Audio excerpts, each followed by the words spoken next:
या ठिकाणी मुंबई उपनगरातील वाहतूक गतिमान व्हावी अशा पद्धतीचा उल्लेख केला आहे अध्यक्ष महोदय। आणि त्यासाठी रस्ते, पूल आणि भुयारी मार्ग विकसित होणार आहेत, करणार आहेत अशा पद्धतीचा उल्लेख या ठिकाणी अध्यक्ष महोदय। केवळ रस्ते, पूल आणि भुयारी मार्ग करून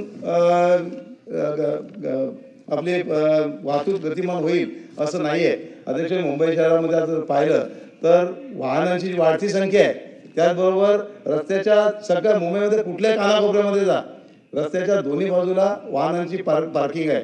आणि त्याचबरोबर जे भंगार गाड्या किंवा जुन्या गाड्या आहेत, त्या जुन्या गाड्या पण एवढ्या पडलेल्या आहेत त्याच्यावर कोणत्याही प्रकारची कारवाई होत नाही अध्यक्ष महोदय। हा विषय छोटासा आहे, आपण दुर्लक्षित करतो, परंतु मुंबईमध्ये या रस्त्याच्या कडेला असलेल्या गाड्या त्या उचलल्या नाहीत तर मला वाटतं ही आपली प्रश्न सुटणार नाही, परंतु त्यासाठी ट्रॅफिक विभागाकडे कुठली यंत्रणा नाही आहे। दुसरी गोष्ट, त्या गाड्या उचलल्या तर ते ठेवायला जागा नाही आहे। अशा प्रकारे परिस्थिती असताना आपण केवळ गप्पा मारणं, गोष्टी करणं हे उचित नाही आहे, याच्यावर उपाय शोधणं गरजेचं आहे। माझी विनंती आहे अध्यक्ष महोदय, मुंबई शहरामध्ये वाहतुकीची खरोखर फार कठीण परिस्थिती आहे आणि त्याचे उपाय जर नवीन रस्ते, नवीन पुलं, त्याच्यापेक्षा ही समस्या आहे, याच्याकडे देखील शासनाने लक्ष देणं आणि त्याच्यावरती उपाययोजना करणं, तरतूद करणं अशी माझी विनंती आहे।